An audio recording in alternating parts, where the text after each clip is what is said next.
नमस्ते स्टूडेंट्स, अद्य वयं कवि शब्दरूपं पठामः। कवि पश्यन्तु, कवि इकारांत पुल्लिंग शब्द है। अब इसका देखोगे विभक्ति एक वचनम, द्विवचनम, बहुवचनम। स्टूडेंट्स, प्रथमा विभक्ति में इसके पहले आप लोग मति इकारांत स्त्रीलिंग शब्द रूप पढ़ लिए हो। थोड़ा केवल परिवर्तन होगा। देखोगे कवि शब्द का रूप में लिख रहा हूं, कवि ही, कवि, कवयः। प्रथमा विभक्ति में क्या हुआ? कवि ही, कवि, कवयः। ये प्रथमा विभक्ति का रूप हुआ। द्वितीय विभक्ति में देखोगे, द्वितीय विभक्ति में कविम, कविम, कवि, कविन। ये द्वितीय विभक्ति का रूप हो गया। तृतीय विभक्ति में स्टूडेंट्स देखोगे कवीना, कवीना, कविभ्याम,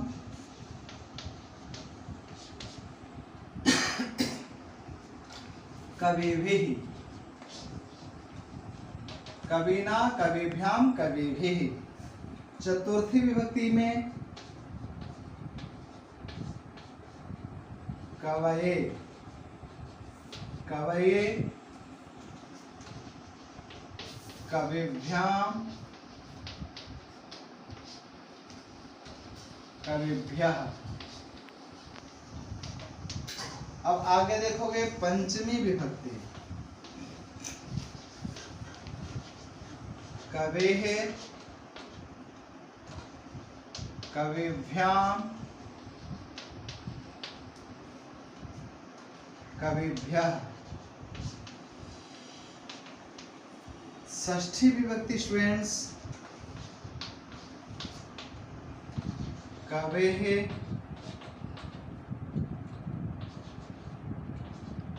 कवयोः,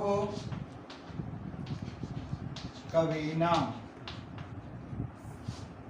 यहाँ पर प्रथमा विभक्ति से लेकर षष्ठी विभक्ति तक आपको मैं रूप बताया। अब देखोगे बोर्ड पर स्टूडेंट्स, एक बार अच्छी तरह से मैं बता दूं, ये कवि है, इकारांत पुल्लिंग है, ठीक है। प्रथमा विभक्ति में कवि, कवि, कवयः, कवि, कवि, कवयः। द्वितीय विभक्ति हो गया कविम, कवि, कवीन। तृतीय विभक्ति कवीना, कविभ्याम, कविभिः। चतुर्थी विभक्ति कवये, कविभ्याम, कविभ्यः। पंचमी विभक्ति कवेः, कवयोः, कवि। पंचमी विभक्ति कवेः, कविभ्याम, कविभ्यः। षष्ठी विभक्ति कवेः, कवयोः, कवीनाम्। अब मैं प्रथमा द्वितीय विभक्ति मिटाने जा रहा हूँ। इसका सप्तमी विभक्ति और संबोधन मैं आपको बताऊंगा, ठीक है। चलो स्टूडेंट्स, तो मैं यहाँ ऊपर में मिटाता हूँ।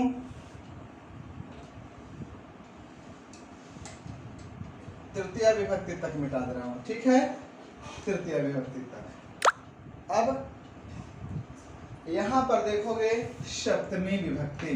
कवि शब्द का सप्तमी विभक्ति क्या होता है?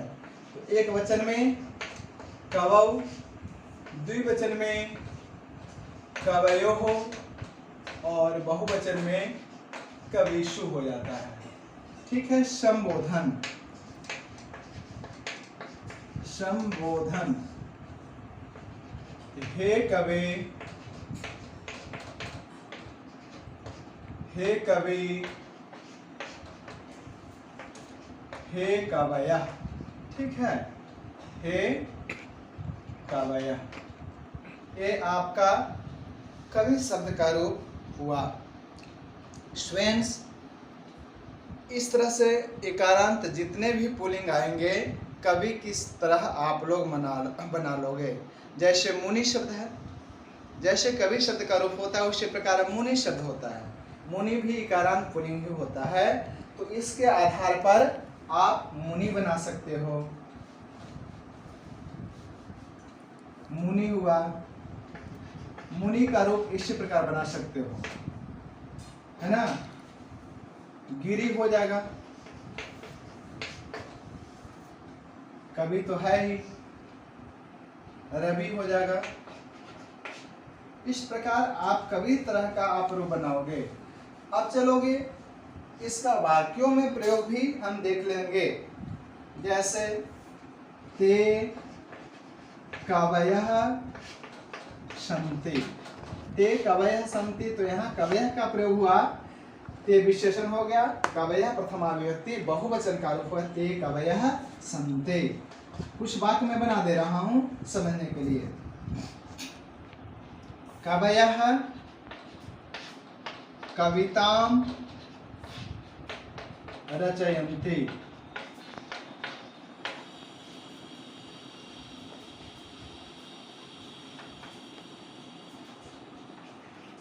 कविना सह, कविना सह, कवियों के साथ, कवि के साथ कविताम, कविता को बोलता है, वदति, कविना सह कविताम वदति। यहाँ कविना में तृतीय विभक्ति, कविता में आपका द्वितीय विभक्ति हो गई। अब आगे चलो स्टूडेंट्स, और भी कुछ वाक्य मैं बना दूंगा जो हमेशा वाक्य में देखते हो। कविनाम, कविनाम कालिदासः श्रेष्ठः। यहाँ पर जहाँ पर तुलना की जाती है वहां पर षष्ठी विभक्ति हो जाती है। कविनाम हुआ, कवियों में कालिदास श्रेष्ठ होता है, या कविषु भी होता है, सप्तमी विभक्ति का प्रयोग होता है। कविषु कालिदासः श्रेष्ठः, ए में कालिदासः श्रेष्ठः, ऐसा भी बात बना सकते हो। आगे चलोगे,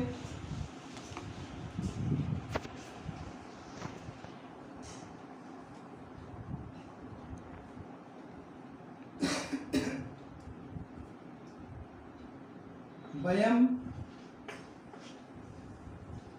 या सह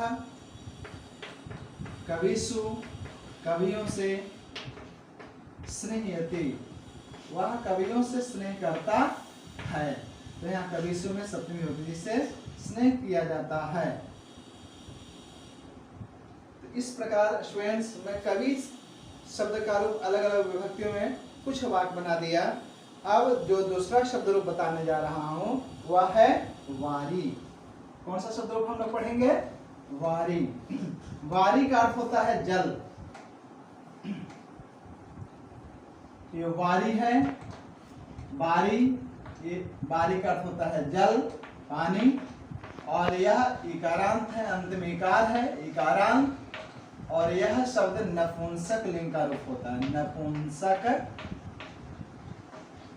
लिंग, नपुंसक लिंग हुआ। अब देखोगे विभक्ति हुआ, ऊपर में एक वचन,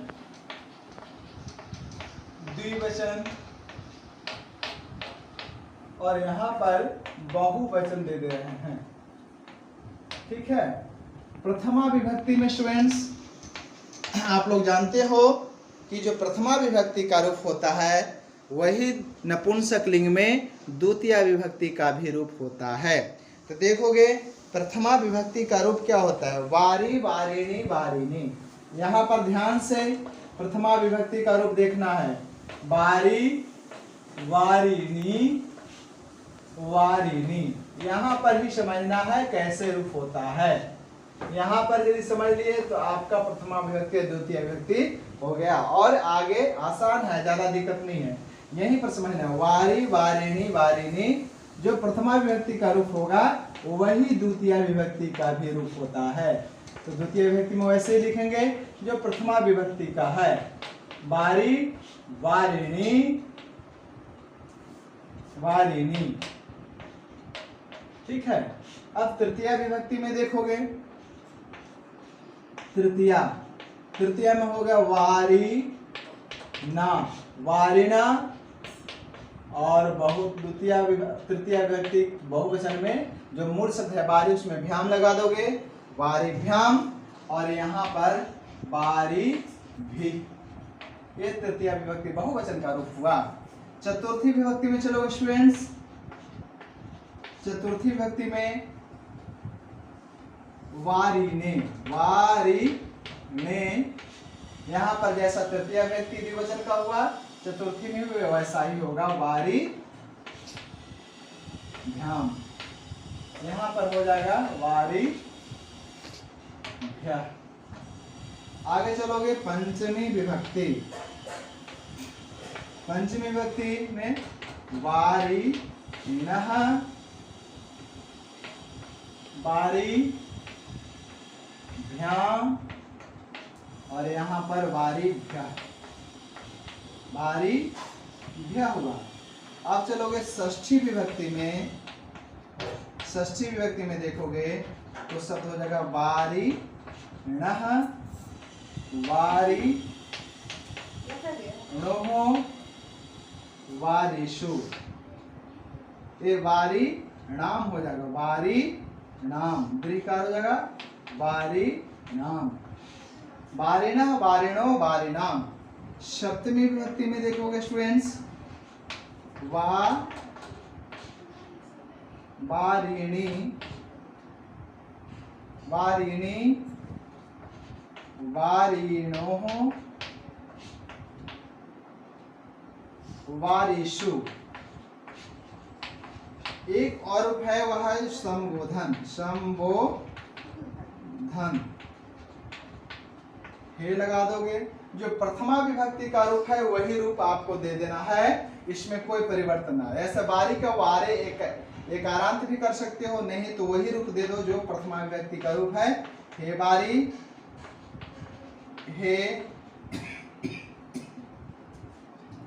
हे वारिणी, हे वारिणी। इस प्रकार आपका रूप हुआ।